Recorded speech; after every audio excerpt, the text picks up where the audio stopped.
हुआ करता है। ध्यान रखिए, 20% पर जितना हम ध्यान देते हैं उससे ज्यादा ध्यान थोड़ा सा 80% पर देना हम प्रारंभ कर दें। अरे कोई भी सुंदरता ज्यादा दिन अच्छी नहीं लगती है।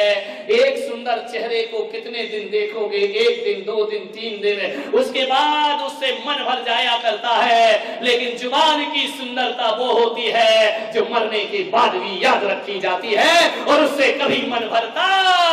इसलिए जुबान के सुंदर बनो, जुबान मीठी होना चाहिए। चेहरा काला हो और जुबान मीठी है तो भी वो आदमी लोकप्रिय हो जाया करता है, जन जन का प्रिय हो जाया करता है। 80% पर ध्यान देने का प्रयास करिए। जहां तक मैं सोचता हूं कि होठों की लिपस्टिक जीवन में उतना आकर्षण पैदा नहीं करती है जितनी मुस्कुराते हुए होठ लोगों को आकर्षित किया करते हैं। लिपस्टिक लगाओ और होठ ऐसे हो बिल्कुल मोटे साउथ अफ्रीकन, जिनमें मुस्कुराहट भी नहीं हो। मेरे भाई ध्यान रखना, साउथ अफ्रीका के ओंठे मोटे ओंठ वही के होते हैं ना सबसे ज्यादा। नेमीचंद जी, इतने मोटे ओंठ होते हैं, ध्यान रखना। ब्राजील के देखो, इतने मोटे मोटे ओंठ। ध्यान रखना, ओंठ मोटे हो या पतले हो, यदि ओंठों पर मुस्कुराहट है तो मोटे ओंठों में भी आकर्षण पैदा हो जाया करता है।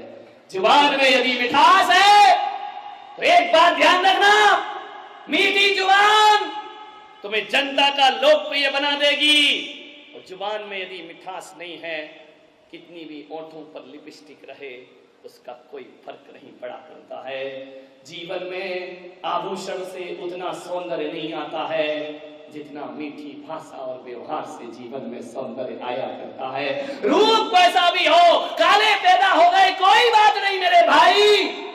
क्या हुआ काले पैदा हुए तो? काला आदमी भी अच्छा लगता है यदि जुबान का मीठा होता है, तो गोरा आदमी भी बेकार है यदि जुबान का तीखा हुआ करता है। जुबान मीठी होना चाहिए। मीठी जो क्यों आते हैं मेरी प्रवचनों में लोग भाग भाग कर? क्या देता हूं मैं? कुछ नहीं, मेरा चेहरा नहीं। चेहरा एक दिन अच्छा लगेगा, 2 दिन लगेगा, 24 तारीख के बाद देखना नीलवटे सन्नाटा, या एक आदमी देखने को नहीं मिलेगा।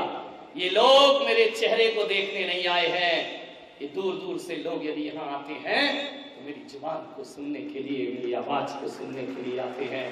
नाम गुम जाएगा, चेहरा ये बदल जाएगा, मेरी आवाज ही है पहचान मेरी, घर याद रहे। ध्यान रखिए, दहेज ऐसा राक्षस है, घरों को बर्बाद किया करता है। नौजवानों, किसी की दौलत पर बुरी नजर मत रखिए। दुल्हन ही दहेज है, ध्यान रखिए। मैंने एक दिन कह दिया कि दुल्हन ही दहेज है। एक छोरा कमरे में आ गया, बोले महाराज आपने कहा था दुल्हन ही दहेज है। मैंने कहा हाँ। बोले एक ट्रक के पीछे लिखा था दहेज लेना पाप है। बोले एक ट्रक के पीछे लिखा दहेज लेना पाप है। तो मैंने कहा क्या कहता है? बोले आप कह रहे दुल्हन दहेज है और मैं कह रहा हूं दहेज लेना, इसलिए दुल्हन मत लो, बिना दुल्हन के भी नोट मिले तो आने। ध्यान रखिए मान्यवर, खूब प्रवचन सुने, खूब माला फेरी, खूब पूजा की। बहू बेटी में भेद की रेखा रखोगी और बहू बेटियों में यदि भेद रखोगी और लड़के की ससुराल से धन की आस रखोगी, पाखंड है तुम्हारा पूजा पाठ धन दौलत। मान्यवर, दहेज लेने का मतलब है अपने बेटे को बेच देना, खुलेआम बेचना मांस का व्यापार है। एक बात ध्यान रखना, शराब पीना ही पाप नहीं है, मांस खाना ही पाप नहीं है, झूठ बोलना ही पाप नहीं है, दहेज लेना भी दुनिया में महापाप हुआ करता है। इसका बहिष्कार होना चाहिए, इसका जमकर प्रतिकार होना चाहिए, क्योंकि आपके एक दहेज के कारण गरीबों के घर का दिया बुझ जाया करता है, ध्यान रखिए। दीजिए दहेज। आपको लगता है, दिक्कत तो ये होती है कि एक लाखपति सोचता है कि करोड़पति मिलना चाहिए, करोड़पति बेटी का बाप सोचता है अरबपति मिलना चाहिए, और आप बोलिए एक लाखपति लाखों रुपए करोड़पति को देता है। विचार तो करो, सोचो, जिसे पैसों की जरूरत नहीं है, जिसके पास पैसा बहुत, उसे लाखों रुपए दे देगा। एक करोड़पति करोड़ रुपए अरबपति को देता है।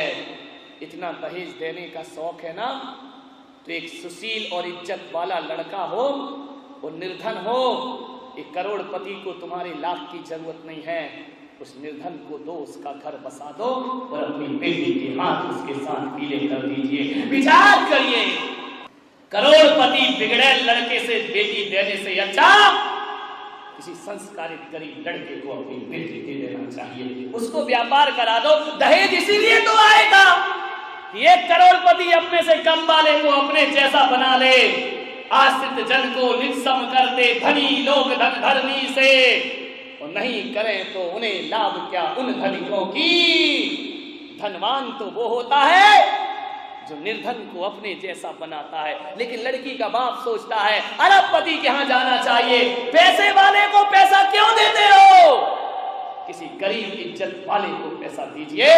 यदि उस लड़के के पास अच्छे गुण हैं, अच्छे संस्कार हैं, धर्म के रीति रिवाजों से चलता है, पैसा नहीं है, तो एक अरबपति को अपनी बेटी उसे दे देना चाहिए और कहना चाहिए कि ले बेटा, ये पैसा तुझे देता हूं, तू व्यापार जमा, और जिस दिन तेरा व्यापार जम जाए उस दिन ये पैसा मुझे वापस लौटा देना, ताकि जिंदगी में तुझे ये एहसास ना रहे कि मैं सास ससुर के टुकड़ों में पल रहा हूं। ध्यान रखिए,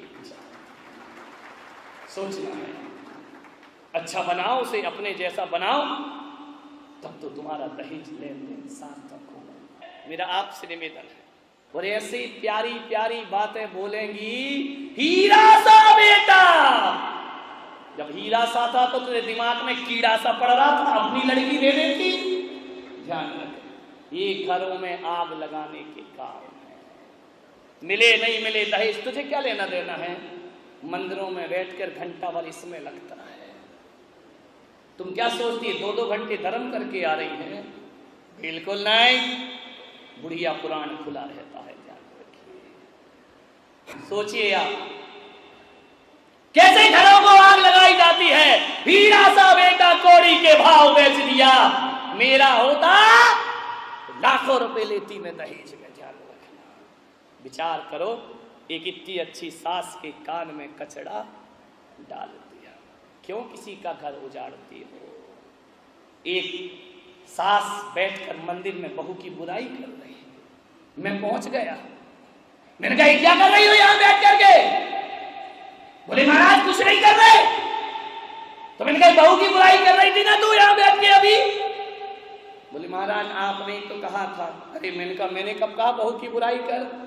बोले आपने ही तो कहा था कि एक गृहस्थ को दिन भर में एक बार आलोचना पाठ जरूर पढ़ना चाहिए। दर्द तेरे की माथा क्यों। बोले मैं तो आलोचना पाठ कर रही हूँ, बहू की आलोचना कर रही हूँ। अरे मेरी अम्मा, मैंने कहा आलोचना ही पढ़ेगी कि कभी सामायिक पाठ भी पढ़ेगी जिंदगी में।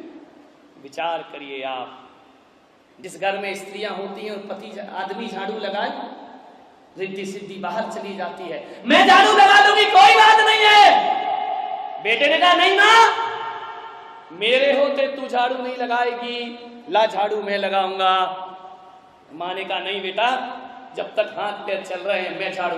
दोनों में तू मैं हो गई, झाड़ू पकड़ के खींचने लगे। बेटे ने कहा मैं लगाऊं, मां ने कहा, आवाज चली गई बहुरानी के पास, झट से उठी दरवाजा खोला।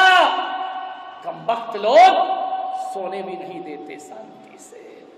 झरोखे में से बोली क्यों झगड़ा कर रहे हो सवेरे सवेरे, मेरी नींद डिस्टर्ब कर दी तुम लोगों ने। सास ने देखा कुछ नहीं बहू तू सो जा, और लिया पैसे वाले की बहू, सो जा। बहू ने कहा बात क्या है, झगड़ा क्यों हो रहा है सुबह सुबह। बोले देखना बेटा, ये तेरा पति कहता है मैं झाड़ू लगाऊंगा, और मैं कहती हूं जब तक घर में महिला है मैं झाड़ू, और मेरे हाथ पे चल रहे मैं लगाऊंगी। तो पति ने सोचा शायद अब शर्म आएगी उसे। मालूम है महारानी ने क्या कहा? बोले पागलो, झाड़ू के लिए झगड़ा क्यों करते हो? इतनी लड़ाई कर रहा इतने से काम के लिए। तो बोले क्या किया जाए? बोले आपस में बांट लो, एक दिन तुम लगा लिया करो, एक दिन तुम लगा लिया करो। और जा करके फैसला देकर बहू रानी आराम से सो गई। ध्यान रखिए, विचार करिए, उसको काहे की शर्म, ध्यान रखना। बहू लाओ, बहू रानी मत लाओ। माँ बेटे में झगड़े हो जाते हैं, आप दोनों में झगड़े नहीं होते हैं? बोले नहीं, हम लोग कभी नहीं लड़ते हैं। कबीर से पूछा वो मंत्र बताओ कि हम भी अपने घर में ना झगड़े। कबीर ने कहा कि बैठो, आए हो, स्वागत है, बैठो मेरी कुटिया में। कबीर ने अपनी पत्नी को आदेश किया कि अरे भाग्यवान, सुनती है? दोपहर के 12 बज रहे थे। कबीर ने कहा लालटेन जला के ला। पत्नी आई, लालटेन जलाई और रख दी। जिज्ञासु ने कहा पागल है क्या ये? इसीलिए झगड़े नहीं होते। लगता है कबीर तो पागल है ही, ये पत्नी महापागल है। दोपहर को 12 बजे आंगन में, खुले आंगन में इतनी धूप में लालटेन मंगा रहा है, और पत्नी ने लालटेन लाके रख दी। उसने पूछा भी नहीं कि लालटेन का क्या करोगे। लाई और लालटेन रख के पत्नी चुपचाप चली गई। कबीर ने कहा उत्तर मिल गया। अरे उत्तर, पागल लग रहे हो दोनों, पागल। कबीर ने कहा पागल ही समझो। कबीर ने कहा ठहर, अभी उत्तर नहीं मिला तुझे। पत्नी को कहा कि अरे भाग्यवान, 2 गिलास दूध लेकर आ। पत्नी गई, दूध के 2 गिलास लाई, एक कबीर के सामने रखा, एक जिज्ञासु के सामने रखा। कबीर ने दूध का गिलास उठाया, गटागट दूध पी गए और आनंद के साथ पी गए। जिज्ञासु को कहा कि तुम भी पियो। जिज्ञासु ने जैसे ही मुंह में लिया, दूध थूक दिया उसने। बोले ये दूध है क्या? ये पागलों का घर है, पागलों का। कबीर ने कहा उत्तर मिल गया। बोले ये क्या उत्तर है? ये तेरी पत्नी पागल है क्या? बोले क्यों? बोले दूध में नमक डाल के लाई है, शक्कर डालना चाहिए, चीनी डालना चाहिए, नमक डाल के लाई है। कबीर ने कहा उत्तर मिल गया। अरे बोले ये कोई उत्तर है क्या? कबीर ने कहा तो सुन, जाते जाते उत्तर सुन के जा। हम दोनों पति पत्नी के बीच में प्रेम है, ध्यान रखना। हम दोनों पति पत्नी के बीच में समर्पण है, हमारे बीच में तर्क नहीं है। जब मैंने 12 बजे दिन में उससे लालटेन लाने को कहा तो पत्नी ने कोई प्रश्न नहीं किया, चुपचाप लालटेन रख के चली गई। जब पत्नी लालटेन लाने पे प्रश्न नहीं करती है तो धोखे से शक्कर की जगह नमक डल गया तो मैं भी उससे कोई प्रश्न नहीं किया करता हूं। और इतना ही ध्यान रख, यदि जीवन में आनंद को जीना है तो मैं भी बारामती वाले आपसे कह रहा हूं, एक कोटेशन में आपको दे रहा हूं, जहां दिन में 4 बार आपकी नजर पड़ती हो, दुकान में, ऑफिस में, घर में, मकान में, एक लाइन लिख के रखना। जहां दिन में 1000 बार देखते हो वहां लिख के रखना, जहां समर्पण है वहां स्वर्ग है, और जहां तर्क है वहां नर्क है। ध्यान रखिए। जहां